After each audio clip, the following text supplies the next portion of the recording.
Hello and welcome to CGS with me, Paul Harris. Today we've got some very exciting news to talk about, a big investment in a copper exploration project in Ecuador. And I have great pleasure to be joined this morning by Daniel Earl, President and CEO of Solaris Resources. Good morning and Happy New Year, Daniel. Good morning, Paul. Great to be back with you.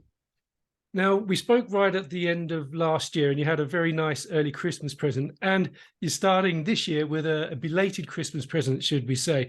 In December, you did an $80 million US financing with Zijin Mining Finance. And this morning, you've announced a 130 million Canadian dollar investment from Zijin Mining, China's Zijin Mining. Congratulations. Tell us all about that. Yeah, absolutely. Well, we're just very excited, very excited and proud to be able to announce this transaction this morning with Solaris. I mean, Zijin, obviously, it's one of the most successful major mining companies in the world. I mean, it's really an historic track record that they've developed from, their origins as a small gold miner, domestic gold miner from a single asset in the early 90s to now becoming a true global major. So they've got operations in 16 countries now. As a gold company, if you're to take their revenue, you'd say they're by far the largest gold company, eclipsing, Newmont and even after their recent transaction, and certainly Barrick by far when you take in all the metals. But they've obviously been growing with a particular emphasis on the energy transition, these future-facing kind of metals. And if you were to look at them as a copper producer, which has been a real focal point within that complex, then they're currently, I think, the 6th ranked copper producer. And this year, on 2024 numbers, they'll be the 5th ranked copper producer in the world. And they've got very ambitious growth plans within that vertical to potentially get to the top 3 by the end of the decade. And so it's a very ambitious company. They've got a record of, I think, some very clever investments. Among them, kind of the highlight would be the transaction with Ivanhoe, which was a transformational transaction for Ivanhoe. This is at the time a deep value investment for Zijin. Ivanhoe had IPO'd in 2012 at over $4 a share. Their share price, I mean, with the macro environment that they were in, and then the unique asset that they had in the jurisdiction and and so on, the share price had corrected some 80% at the time that Zijin made an investment, both at the equity level and the asset level. And that investment proved to be the turning point in what is now, in the case of Ivanhoe Mines, I think one of the most successful copper mining startups with their Cu-Au asset and fastest growing copper mines in the entire industry. And so Zijin was transformational in the history of Ivanhoe Mines, and we're hoping that Zijin is also transformational for Solaris Resources, because we could use exactly the same kind of trajectory for our shareholders. Well, so we're very excited about it. It seems you're off to a good start. The market's just opened. You're up about 5% this morning. The Zijin's buying a 15% stake in the 15% stake in the company, a 14% premium over last night's closing price, $4.55 per share. As I mentioned at the top, you raised $80 million in December, so another 130 million Canadian now. You're fully funded through permitting and pre-feasibility study. Are there other things you're going to use these funds for? Yeah, well, there may well be. I mean, the funding from the offtake financing package that we announced in December, that was sort of the baseline funding that we needed. As we articulated at the time, that was the funding to provide for the next MRE update, and then the EIA in the back half of the year, and then the PFS the following year, and the completion of permitting around that. And so that was very much a baseline program. I think with these additional funds, you can basically expand all the areas that are important in terms of adding growth. So you've got more funds available for exploration, more funds available for infill drilling. It's particularly that drilling that translates into a larger and a better and more valuable project when it comes time to deliver a PFS. And then the funding also provides for other investments around infrastructure, site development. Those are helpful both in our CSR programs. The more money we spend, the more people we employ, the stronger that social license is. And then also fast tracks the eventual construction of the project, because you put in place those long lead time kind of developments and permitting efforts and so on. And then even beyond the immediate asset itself, there's just a tremendous opportunity in this belt. You got to remember, I mean, in the short history of Solaris over 4 years, we've made 6 new discoveries just on our small land package. But this is an entire belt that runs all the way down to the Mirador mine, the largest mine in the country, which is operated by a Chinese company, which is 40 kilometers down to the south of us. You've got an entire belt which hasn't seen exploration in now nearly 30 years, which is ripe for additional discovery. So I think there's a regional opportunity as well that we'd like to participate in. And now, of course, we've got the funding for that. And then the final thing that I would say is just this market has become hyper sensitive to balance sheet strength. And so obviously we saw the downside of that late last year before we've been out. But now with these financings, I think that, we should see the upside because we're certainly in a very strong position financially, and we will be throughout and at the end of the program that we've just set out. And so I think we'll continue to see benefits as we go along from this transaction. As part of the financing, Zijin has the right to nominate a director to the Solaris board, and it has participation rights in future financings, presumably to maintain its pro rata share of the company. Is this a sort of prelude to ultimately Zijin taking over the whole company? Well, I couldn't speak to that, obviously. But look, I mean, we're delighted to have Zijin on the register. And I think it's even, if not something the market appreciates, potentially something more valuable to have access to their expertise. This is a company that's got an unrivaled track record in terms of being able to develop major greenfield projects, often in some challenging jurisdictions, and deliver them on time, on budget, and then go on to successfully expand them. In some cases, like for example, with Kamoa-Kakula, in partnership with Ivanhoe Mines, be able to, expand those assets multiple times over.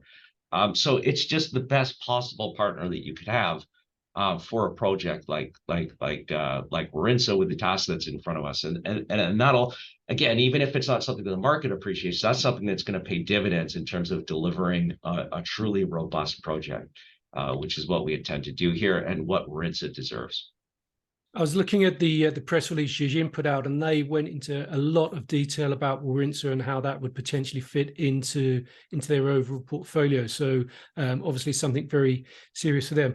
And I guess an ancillary advantage of having raised 130 million now and 80 million at the end of last year, that really enables you and your team to sort of focus on the technical aspects of the project. You don't have to run around raising money now, so you can really focus on the work at hand, the task at hand.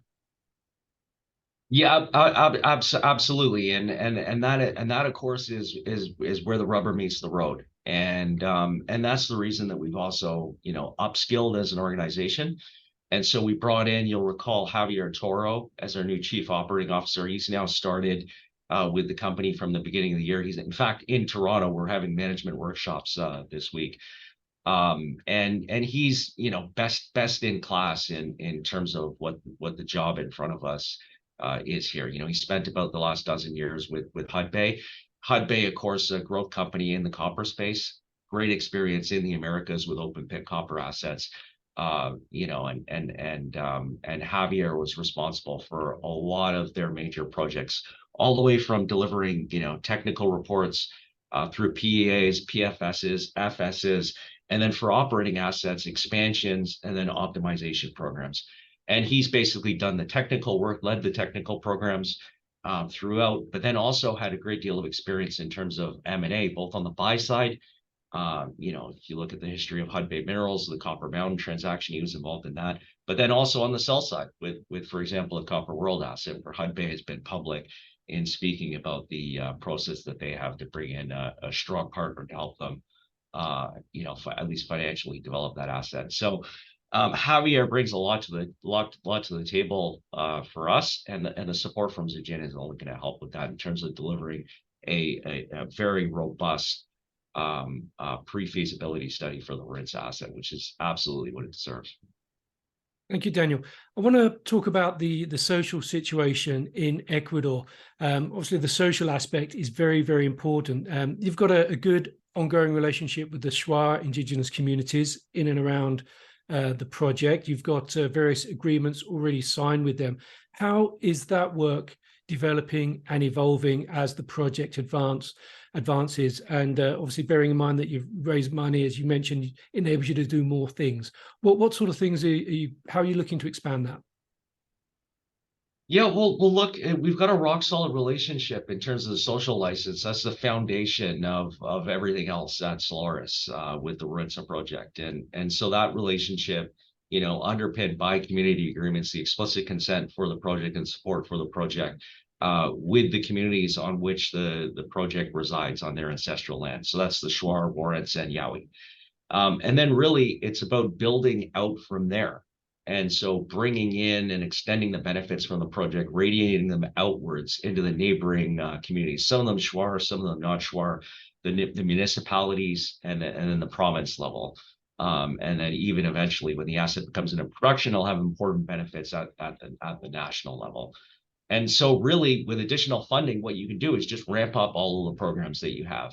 And so we spoke about, for example, the kind of the dual benefit of kind of infrastructure development in terms of fast tracking the ultimate construction of the project, but it also generates a lot of employment. And the more employment that you have, the more people that you can bring in, the more support that you're going to have for your project. But it's not just that. It's not limited to just the confines of the property boundaries. We can go beyond that. And you'll see news from us in the near term about extending our cooperation and support programs with some of the indigenous government, which is important in this part of the country. So stay tuned for news on that front. And that's basically just about the kind of the further evolution of the CSR program for this project. It's been a very dramatic week in Ecuador, particularly in Guayaquil, which is the main city, not the capital, but the main city. And President Noboa has declared a state of emergency and internal armed conflict. Now, your project, Warintza, is obviously very, very far away from that. But perhaps you could bring us up to date with what's going on the ground in Ecuador. Yeah, absolutely. So the mining district in Ecuador in the southeastern part of the country is very much the interior. It's very close to the border with Peru. It's the exact opposite end of the country from where we see this surge in crime along the coast, and then along the border with Colombia in the north. And so we're in the southeast of the country, quite far removed from that.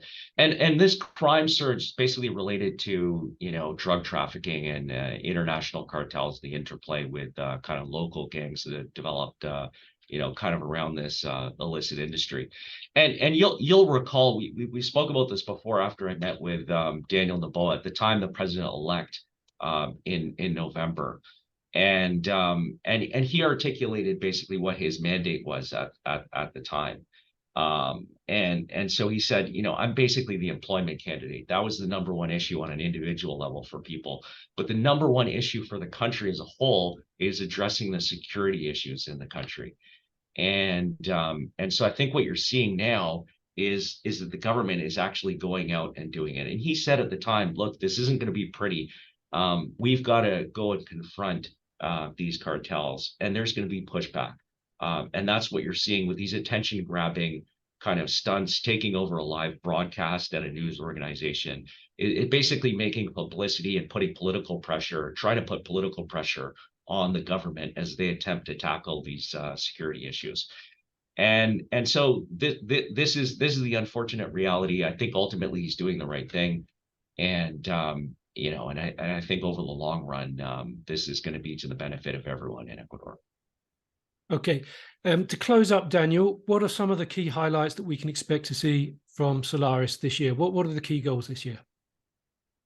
Yeah, well, the main highlights remain the same. They're essentially the ones that we've articulated around delivering a mineral resource update in the latter part of Q2. And this basically reflects a near doubling of the drilling database from the last resource update. And so in the last resource update, 91 of the 99 holes were focused on the central zone. So you can think of it as primarily a central zone resource update. Whereas in this update that's coming, you've got the majority of the new drilling being focused around the northeast extension from central, which is important for delivering growth in that high grade indicative starter pit. And then most importantly, the drill out of the east deposit and now the southeast deposit. And so And so what you can expect is that you're going to see significant growth in this resource update around the end of Q2. But we've also got now, I think what's going to be an expanded drilling program that'll be commencing shortly in January. And we'll be adding rigs to that program as quickly as we can. And that'll be the continued exploration drilling and then the infill drilling that'll ultimately be important in delivering the next resource update the following year together with the PFS. And then outside of that, you're going to see developments around community programs, as we talked about, with some expanded kind of programs with the indigenous government. And you're going to see permitting efforts culminating in the submission of an environmental impact assessment for the project in the back half of the year. And then there are some other things that you'll see around land consolidation and some of the regional exploration that we talked about, which I think is, it offers up true game-changing potential. I don't think it's an exaggeration to say that there, it's likely that you're going to see multiple discoveries made beyond what we've already done within the Warintza cluster here in this belt. And so I think, now you should rest assured is that we've got all the funding that we need to do the best possible job that we can do in all of these different areas here with Solaris. Well, an exciting start to the year, and it sounds like there's a lot more to come, Daniel. Solaris Resources trades on the TSX under SLS and on the OTCQB under SLSSF. Daniel Earle, President and CEO, thank you very much for joining us today. Thanks so much. And that's all from me, Paul Harris. Stay tuned for more from CGS.